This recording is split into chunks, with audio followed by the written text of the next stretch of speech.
Hello friends, welcome to Telugu audio stories. మీరు కనుక ఛానల్ని ఫస్ట్ టైం చూస్తున్నట్లయితే ఛానల్ సబ్స్క్రైబ్ చేయండి, లైక్ చేయండి. అలానే ఈ కథపై మీ విలువైన ఒపీనియన్ని కామెంట్ రూపంలో తెలియజేయండి. ఇక కథలోకి వెళ్దామా? వీడియో చూస్తున్న అందరూ కింద కనిపిస్తున్న హైప్ ఆప్షన్ వీడియోని ఎంకరేజ్ చేయండి. కార్తీక్ ఖుషిని దగ్గరికి లాక్కొని, ఓయ్ నీకింతకు ముందు ఏం చెప్పాను అంటూ అడిగితే ఖుషి అయోమయంగా కార్తీక్ వైపు చూసింది. కార్తీక్ కొంచెం సీరియస్ గా, చెప్పు, ఏం చెప్పాను నీకు అని అడిగితే ఖుషి కొంచెం భయంగా కార్తీక్ వైపు చూస్తూ, దేని గురించి రావణ్, నాకు నిజంగానే గుర్తులేదు, నువ్వు ఏం చెప్పావో అని అంటే కార్తీక్ నవ్వుతూ చిన్నగా లేచి కూర్చుంటే శౌర్య హెల్ప్ చేసి కూర్చోపెట్టాడు. కార్తీక్ ఖుషి వైపు చూస్తూ, నా పనులన్నీ నువ్వే చేయాలని చెప్పాను కదా, అందులో కుకింగ్ కూడా ఉంది. ఇలా ప్రయోగాలు కాకుండా నిదానంగా ఒక్కొక్కటి నేర్చుకో, సరిపోతుంది అని చెప్తే ఖుషి కన్నీళ్లతోని నవ్వుతూ సరే అని అంది. కార్తీక్ నవ్వుతూ ఖుషి నిద్ర ఢీకొట్టి శౌర్య వైపు చూస్తూ, రేయ్ ఇంటికి వెళ్దాం అని అంటే శౌర్య సరే అంటూ బయటకు వెళ్ళాడు డాక్టర్కి చెప్పడానికి. ఒక 10 నిమిషాల తర్వాత డాక్టర్ వచ్చి కార్తీక్ ని చెక్ చేసి, కొంచెం కేర్ఫుల్ గా ఉండండి సార్, నెక్స్ట్ టైం ఏం తిన్నా కొంచెం చూసుకోండి అని చెప్పి ఒక 4 రకాల మెడిసిన్స్ రాసిచ్చి వెళ్ళిపోయాడు. తర్వాత అందరూ ఇంటికి వెళ్తే కార్తీక్ వాళ్ళు ఇంట్లోకి రావడంతోనే అందరూ కార్తీక్ చుట్టూ చేరిపోయారు. కార్తీక్ చిన్న నవ్వుతో అందరి వైపు చూస్తూ, నేను బానే ఉన్నాను, ఏం కాలేదు అంటూ చెప్తే కాసేపు కార్తీక్తో మాట్లాడి అందరూ ఎవరి పనుల్లో వాళ్ళు బిజీ అయ్యారు. కరణ్ వింధ్యని తీసుకువస్తే వింధ్య భయం భయంగా ఇంటిని అందరినీ చూస్తూ ఉంది. శౌర్య నవ్వుతూ పైకి లేచి వింధ్య దగ్గరికి వెళ్తే వింధ్య 2 అడుగులు వెనక్కి వేసింది. శౌర్య నవ్వుతూ వింధ్య తల నిమిరి, భయపడకు తల్లి, నీకు ఈ అన్నయ్య ఉన్నాడు, అందరూ మనవాళ్లే తల్లి, ఇక్కడ రా అని చనువుగా వింధ్య చేయి పట్టుకుని తీసుకుని వెళ్తే వింధ్య భయంగానే శౌర్యతో వెళ్ళింది. శౌర్య అందరినీ పరిచయం చేస్తే అందరూ సరదాగా ఉండడంతో వింధ్య కొంచెం సేపటికి భయం తగ్గించుకుని అందరితో కలిసిపోయింది. ఖుషి కార్తీక్ ని జాగ్రత్తగా చూసుకుంటోంది, అస్సలు కిచెన్ లోకి వెళ్లకుండా. కార్తీక్ కి ఓన్లీ లిక్విడ్స్ ఇస్తూ ఉన్నారు. అలా శౌర్య రక్షితల పెళ్లి రోజు రాత్రి అందరూ మాట్లాడుకుంటూ కూర్చున్నారు, ఒక్క శౌర్య తప్ప. అందరూ డిన్నర్ చేసి కూర్చొని శౌర్య కోసం చూస్తూ ఉంటే శౌర్య కాసేపట్లో వస్తాను, ఒక ఇంపార్టెంట్ వర్క్ ఉంది అని చెప్పి బయటకు వెళ్ళి 3 గంటలైనా శౌర్య ఇంకా రాలేదు. రక్షిత కొంచెం టెన్షన్ గా గుమ్మం వైపు ఫోన్ వైపు చూస్తూ ఉంటే కార్తీక్ రక్షితను చూసి ఫోన్ తీసుకుని శౌర్యకి కాల్ చేస్తూ ఉండగానే శౌర్య ఇంట్లోకి వచ్చాడు. రక్షిత పరుగును వెళ్లి శౌర్యని హక్ చేసుకుని, ఇంతసేపేంటి, అయినా ఈ టైంలో అంత ఇంపార్టెంట్ వర్క్ ఏంటి అంటూ అడుగుతూ ఉంటే అప్పటికే రక్షిత కన్నీళ్లు శౌర్య మెడ మీద తాకడంతో శౌర్య రక్షితని దూరం జరిపి, కొంచెం పనుండి వెళ్ళాన్రా అంటూ చెప్పాడు. రక్షిత కొంచెం సీరియస్ గా శౌర్య వైపు చూస్తూ, ఈసారి నుంచి ఎక్కడికి వెళ్తున్నారో చెప్పి వెళ్ళండి, మీకు 10 టైమ్స్ కాల్ చేశాను కానీ మీరు కాల్ కూడా అటెండ్ చేయలేదు అని చెప్తే శౌర్య ఫోన్ తీసి చూసి, అయ్యో ఫోన్ సైలెంట్ లో పడింది రక్షి, చూసుకోలేదు అంటూ చెప్పాడు. రక్షిత చూసుకోవాలి కదా అని గుండెల మీద కొడుతూ ఉంటే శౌర్య ఆ అని అరుస్తూ దూరం జరిగాడు. రక్షిత కంగారుగా శౌర్య వైపు చూస్తూ, ఏమైంది అంటూ అడిగితే శౌర్య చిన్న నవ్వుతో, ఏం కాలేదురా అని చెప్పినా రక్షిత అనుమానంగా శౌర్య వైపు చూస్తూ, ఏమైంది మీకు, ఏదైనా దెబ్బ తగిలిందా అని షర్ట్ బటన్ తీస్తూ ఉంటే శౌర్య రక్షిత చేతిని పట్టుకొని, రక్షి ఏం కాలేదు మా, వదిలే అంటూ చెప్పాడు. రక్షిత కోపంగా శౌర్య వైపు చూస్తూ, ఏం లేదు అన్నప్పుడు చూస్తే ఏమవుతుంది అంటూ శౌర్య చేతుల్ని నెట్టేసి 2 బటన్స్ తీసి షర్ట్ జరిపి చూస్తే నోట మాట రాలేదు. కన్నీళ్లతో శౌర్య చెంప మీద కొట్టి, ఏంటిదంతా, నేను అడిగానా మిమ్మల్ని, నేను సరదాగా అన్నానని కూడా చెప్పాను కదా మీకు, మరెందుకు ఇలా చేశారు అంటూ కన్నీళ్లు పెట్టుకుంటే శౌర్య నవ్వుతూ రక్షిని దగ్గరికి తీసుకొని కన్నీళ్లు తుడుస్తూ, నువ్వు అడిగావని చెప్పానా, నాకే నచ్చలేదలా, నువ్వు అన్నది నిజమే కదా రక్షి, ఏదో ఒక రోజు నీకంటే ముందు నా మనసులోకి ఇంకొకరు వచ్చారని నీకు అనిపిస్తుంది కదా, నాకు అది ఇష్టం లేదు. నా గుండెల్లోనే కాదు, నా గుండెల మీద కూడా నువ్వే ఉండాలని అనుకుంటున్నాను అంటూ చెప్తూ ఉంటే శౌర్య ప్రేమకి రక్షిత శౌర్యని సైడ్ హక్ చేసుకుని, ఇంకెప్పుడు ఇలా చేయకండి, మిమ్మల్ని మీరు ఇలా బాధ పెట్టుకుంటే నేను అస్సలు ఊరుకోను అని అంది. శౌర్య నవ్వుతూ రక్షిత నుదుటి మీద ముద్దు పెట్టి, నాకు బాధగా అనిపించలేదు, ఇష్టంగా చేశాను కదా, కళ్ళు మూసుకొని నిన్ను గుర్తు చేసుకున్నాను, అస్సలు నొప్పిగా అనిపించలేదు అని చెప్తూ ఉంటే అందరూ శౌర్య చుట్టూ చేరిపోయారు. శౌర్య గుండెల మీద ఎంతకు ముందున్న ఆర్ అనే టాటూ కనిపించకుండా right side Rakshita face R పైన సర్కిల్ ని హార్ట్ సింబల్ లా చేసి కింద లైన్ కవర్ అయ్యేలా చిన్న చిన్న లెటర్స్ తో రక్షి అని రాసి ఉంటే ఆ టాటూ చూడగానే ఖుషి పాపకి ఒక ఆలోచన వచ్చి పెళ్ళయ్యాక ఆ ఆలోచన ఇంప్లిమెంట్ చేయాలని అనుకుంది. అందరూ శౌర్య వైపు చూస్తూ ఉంటే రక్షిత శౌర్య హార్ట్ వైపు చూస్తూ ఇంకా ఏడుస్తూనే ఉంది. శౌర్య ఒక డీప్ బ్రీత్ తీసుకుని వదిలే, "హుఫ్, రక్షి, ఇంట్లో వాటర్ షార్టేజ్ ఏమీ లేదు. నువ్వు ముందు ఆ ఏడు పాపు" అని కన్నీళ్లు తుడిచినా ఒక 5 నిమిషాలైనా కూడా రక్షిత ఏడు పాపకపోవడంతో, "ఆకలిగా ఉందే, ఏమైనా పెట్టేదుందా లేదా" అంటూ అడిగాడు. రక్షిత కళ్ళు తుడుచుకొని శౌర్య చేయి పట్టుకుని డైనింగ్ టేబుల్ దగ్గరికి లాక్కుని వెళ్ళి ప్లేట్లో వడ్డించి తానే తినిపించి తర్వాత శౌర్య మీద అరిచి బెదిరించి, ఇంకోసారి ఇలాంటి పనులు చేస్తే బాగుండదు అంటూ వార్నింగ్ ఇచ్చి రూమ్లోకి వెళ్ళిపోయింది. అప్పటికే అందరూ వెళ్ళిపోతే వెనకే శౌర్య కూడా రూమ్లోకి వెళ్ళిపోయాడు నవ్వుకుంటూ. పొద్దున్నే తెల్లవారుజామున 3 గంటలకే ఇంట్లో హడావిడి మొదలైంది. ముహూర్తం 4 గంటల 8 నిమిషాలకే కావడంతో ఇంకా ఒకే రోజు 3 పెళ్లిళ్ళుండడంతో లేడీస్ అందరూ పెళ్లి కూతుళ్ళ ముగ్గురిని రెడీ చేస్తూ ఉన్నారు. పెళ్లికి మధ్య ఎక్కువ టైం లేకపోవడంతో పెళ్లి కొడుకులు ముగ్గురు కూడా రెడీ అయితే అరవింద్ అందరికంటే ముందే రెడీ అయ్యి జాహ్నవికి హెల్ప్ చేస్తూ ఉన్నాడు. 3 పెళ్లిళ్ళకి 3 మండపాలు ఏర్పాటు చేసి 3 మండపాల్లో అన్ని సిద్ధం చేసి పెట్టేశారు. ఆదిత్య అరవింద్ జాహ్నవిని చూసి మండించుకుంటూ ఉన్నాడు. ఈ అరవింద్కి ఏం పనిలేదు అసలు. ఆ గయ్యాళి గంప ఈయన గారికి ఎలా నచ్చిందో ఏమో అని అనుకుంటూ మైక్ వచ్చిన గెస్ట్ని రిసీవ్ చేసుకుంటూ ఉంటే కొంచెం సేపటికి శౌర్య రక్షిత పెళ్లి పీటల మీద కూర్చున్నారు. కరణ్కి ఇంకా పెళ్లి కాలేదు కాబట్టి రక్షిత కూడా కార్తీక్ ఖుషీలే కన్యాదానం చేశారు. శౌర్య ఎమోషనల్ గా కార్తీక్ ని హక్ చేసుకుని, నీ వల్లే నేను ఇంత సంతోషంగా ఉన్నాను రావణ్ అని అంటే కార్తీక్ శౌర్య వెన్నును మరి చెంపల మీద చారుతున్న కన్నీళ్లు తుడిచి, ఎప్పుడు సంతోషించే సమయం, ఇలా ఏడుస్తారా అంటూ నెత్తి మీద చిన్నగా మొట్టికాయ వేశాడు. శౌర్య తల మీద రుద్దుకొని నవ్వుతూ కార్తీక్ వైపే చూస్తే కార్తీక్ నవ్వుతూ, ఎప్పుడు ఇలా నవ్వుతూ ఉండు అంటూ చెప్పాడు.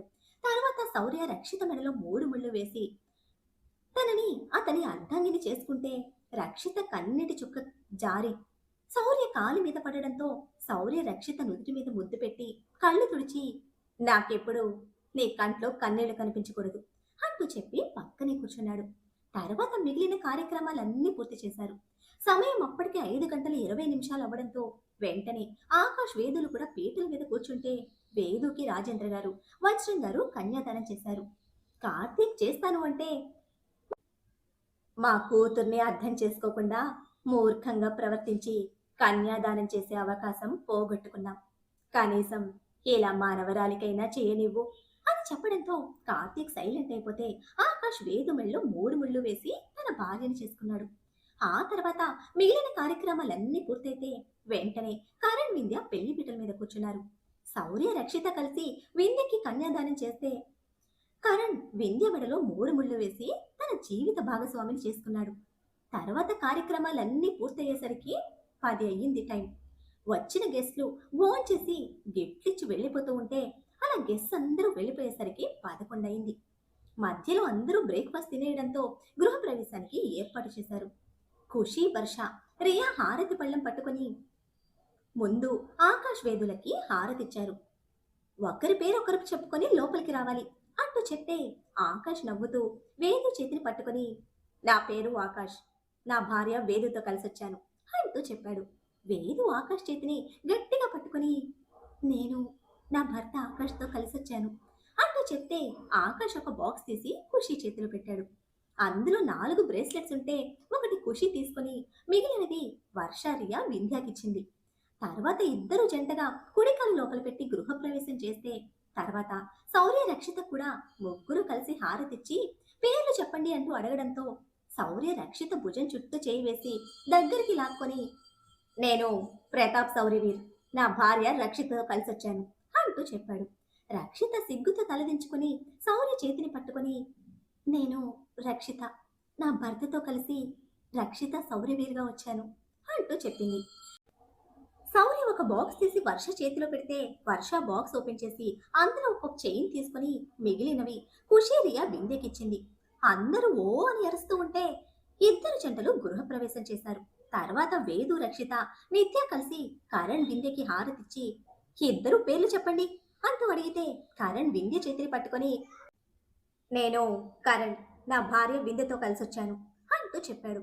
వింధ్య భయపడుతూ చిన్నగా వణుకుతూ నేను వింధ్య, నా భర్త అని అంటుంటే కరణ్ నవ్వుకుంటూ ఏయ్, నీకేమైనా నత్తుందా అంటూ అరిస్తే వింధ్య కళ్ళ నిండా నీళ్లతో భయంగా కరణ్ వైపు చూసింది. శౌర్య ముందుకు వచ్చి కరణ్ నెత్తి మీద టపీ టపీమని 4 మొట్టికాయలు వేసి నా చెల్లిని భయపెడితే తోలు తీస్తాను అంటూ వార్నింగ్ ఇస్తే కరణ్ తల మీద రుద్దుకుంటూ గుర్రుగా చూశాడు శౌర్య వైపు. శౌర్య కరణ్ కి ఒక కేర్లెస్ లుక్ ఇచ్చి వింధ్య వైపు చూస్తూ వింధ్య, నువ్వు చెప్పు తల్లి, వాణ్ణి పట్టించుకోకు అంటూ ధైర్యం చెప్తే వింధ్య ఒకసారి కరణ్ వైపు చూసి తలదించుకొని నేను వింధ్య, నా భర్త కరణ్ గారితో కలిసొచ్చాను అంటూ చెప్పింది చిన్నగా. వింధ్య నుంచి ఆ మాత్రమే ఎక్కువ అని అనుకున్నాడు కరణ్. వింధ్య ఎంత భయస్తున్నారో తెలుసు కాబట్టి. కరణ్ నవ్వుతూ ఒక బాక్స్ రక్షిత చేతిలో పెడితే బాక్స్ ఓపెన్ చేసి అందులో ఉన్న రింగ్స్ లో ఒకటి తీసుకుని మిగిలినవి వేదు నిత్యకిచ్చింది. ఇద్దరు జంటగా గృహప్రవేశం చేయడంతో అందరూ హాల్లో సెటిల్ అయ్యారు.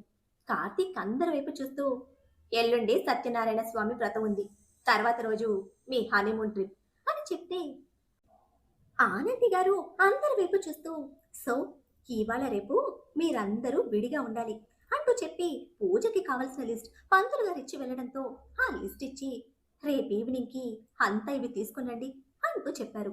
అందరూ మాట్లాడుకుంటూ ఉన్నా కూడా ఖుషి పాప అందరికీ కొంచెం దూరంలో ఒక్కటి కూర్చొనుంది డల్ గా. కార్తీక్ గమనించి ఐరా అంటూ పిలిస్తే ఖుషి కార్తీక్ వైపు ఒకసారి చూసి మళ్ళీ డల్ గా గడ్డం కింద చేతులు పెట్టుకొని కూర్చుంది.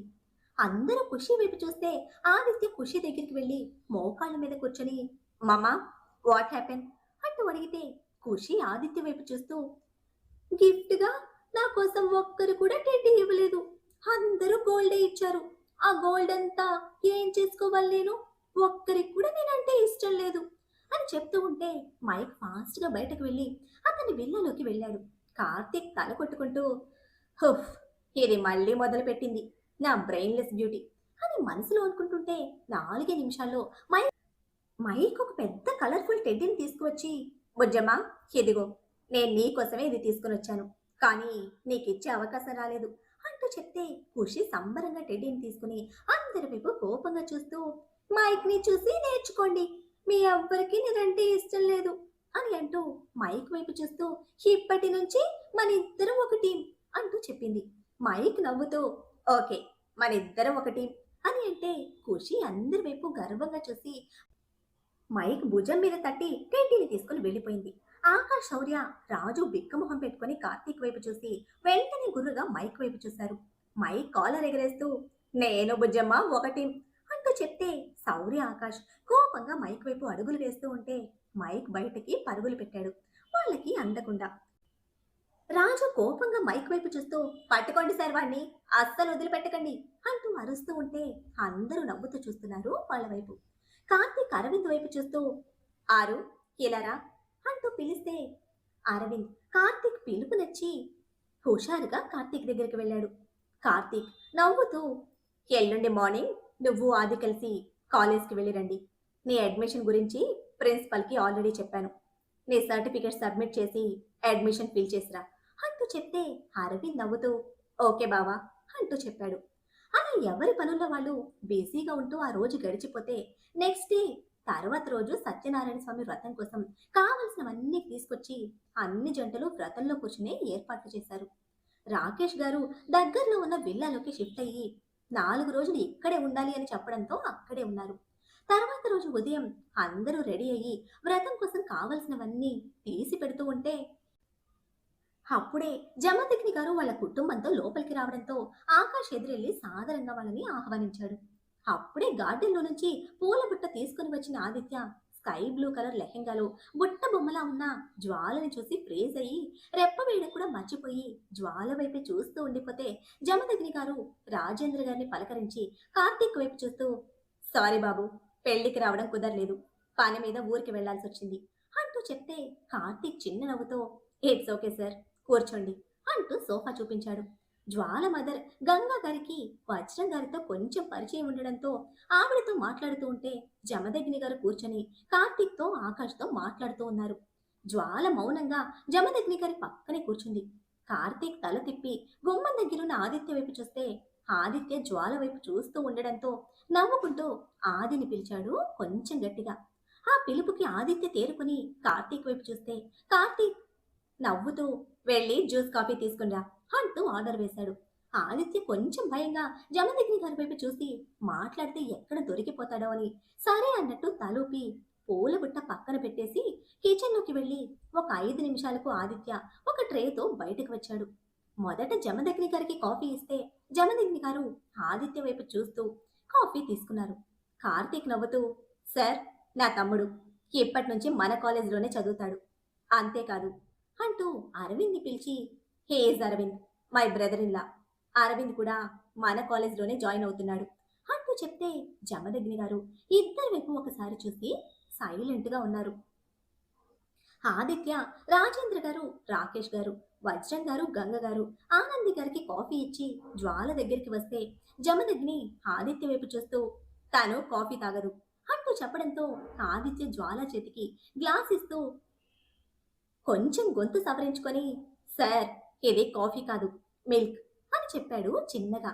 జమదగ్ని గారు కళ్ళు చిన్నవి చేసి ఆదిత్య వైపు చూస్తే ఆదిత్య కష్టంగా పెదవుల మీదకు చిన్న నవ్వు తెచ్చుకొని జ్వాల వైపు చూస్తూ తీసుకోండి అంటూ జ్వాల చేతికిస్తే జ్వాల సైలెంట్గా గ్లాస్ తీసుకోవడంతో ఆదిత్య ఒక్క నిమిషం కూడా అక్కడ నిలబడకుండా పరుగున కిచెన్లోకి వెళ్ళి ఒక గ్లాస్ వాటర్ తీసుకొని గటగట తాగేసి ఒక డీప్ బ్రీత్ తీసుకొని వదిలి, అమ్మో, ఆయన గారి దగ్గర జాగ్రత్తగా ఉండాలి అని అనుకున్నాడు గుండెల మీద చేయి వేసుకుని.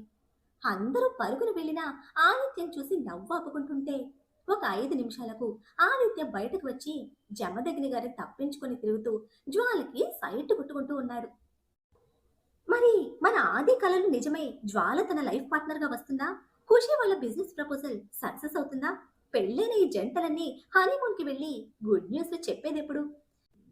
కార్తీక్ ఖుషి ఇచ్చిన టాస్క్ ని ఎప్పుడు పూర్తి చేస్తాడు? ఏం జరుగుతుందో తెలియాలంటే నెక్స్ట్ ఎపిసోడ్ ని ఫాలో చేయండి. అలానే ఈ ఎపిసోడ్ ని లైక్ చేయడం మాత్రం మర్చిపోకండి. Bye friends.